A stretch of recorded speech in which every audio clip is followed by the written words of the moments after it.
a handshake. It looks simple, right? But sometimes a handshake isn't a greeting. It's a warning. For two leaders in one room with the fate of millions on the line, this handshake could be the beginning of the end. Good evening. What you just saw was the public face of a meeting that is sending shockwaves from Washington, D.C. all the way to Kyiv. Ukrainian President Volodymyr Zelenskyy came to the White House. He came with a desperate plea. He needs weapons for his country to survive, to push back the Russian war machine that has been grinding his nation down for almost 4 years. He was asking for a lifeline. But what we're hearing from our sources is that he wasn't given a lifeline. He was given an ultimatum. Tonight, we're breaking down what really happened in that room. This isn't just about a war in a faraway country. This is about a massive shift in American power and a new, more brutal kind of politics on the world stage. Let's start with the meeting itself. You have to understand, Zelenskyy's visit was a last-ditch effort. His generals have been saying for months that to turn the tide of this war, they need one thing: long-range missiles. Weapons that can strike deep behind Russian lines. Weapons that can cripple their supplies and their command centers. Without them, Ukraine is fighting with one hand tied behind its back. So Zelenskyy came to Washington hoping to make his case man to man. The public statements after the meeting were what you'd expect. President Trump said he had strong support for Ukraine. Zelenskyy said he was grateful for America's help. But the real story is what we're now learning was demanded behind closed doors. Our sources say the request for long-range missiles was met with a counteroffer, a classic Trump deal. The ultimatum has two parts. Part one is about the weapons. Those long-range missiles that Ukraine desperately needs, they're off the table completely. President Trump is reportedly worried about provoking Putin and starting a World War III scenario. So, he's not giving Ukraine the tools to win the war. Instead, he's offering to keep the current level of aid flowing, just enough to keep Ukraine from collapsing. It's enough to keep the war going, but not enough to end it on Ukraine's terms. He's offering to keep them on life support, but he's refusing to provide the cure. And that brings us to part two, the price. In exchange for this limited aid, Trump is demanding that Zelenskyy publicly agree to a peace summit. A summit brokered by the United States where Ukraine must negotiate with Russia with no preconditions. Think about what that really means. It means forcing a country that's being invaded to negotiate from a position of weakness. A weakness created by the very country denying them the tools to be strong.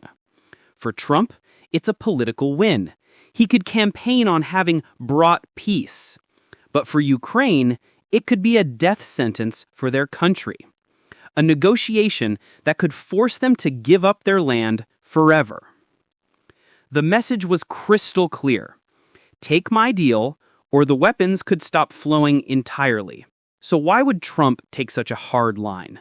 To understand that, you have to look at what else happened in Washington over the last 24 hours. While Zelenskyy was pleading for his country, President Trump was settling scores. He commuted the 7-year prison sentence of former Congressman George Santos. Think about that. On one hand, an ally begging for the tools to defend democracy. On the other, a convicted fraudster and political loyalist is set free. The message it sends is clear. Loyalty to Trump is rewarded. Then there's the other side of the coin, John Bolton. On the same day as the meeting, Trump's former national security advisor pleaded not guilty to federal charges. Now, Bolton is one of the most aggressive foreign policy hawks out there. He would have been screaming to give Ukraine everything it needed. And where is he now? Silenced, fighting for his own freedom. The pattern is obvious. Reward your friends, punish your enemies, and centralize all the power. But if you really want to know the administration's priorities, just follow the money. On the very same day that President Trump was denying critical missiles to a war-torn ally, his administration announced a massive deal, a $20 billion loan to Argentina.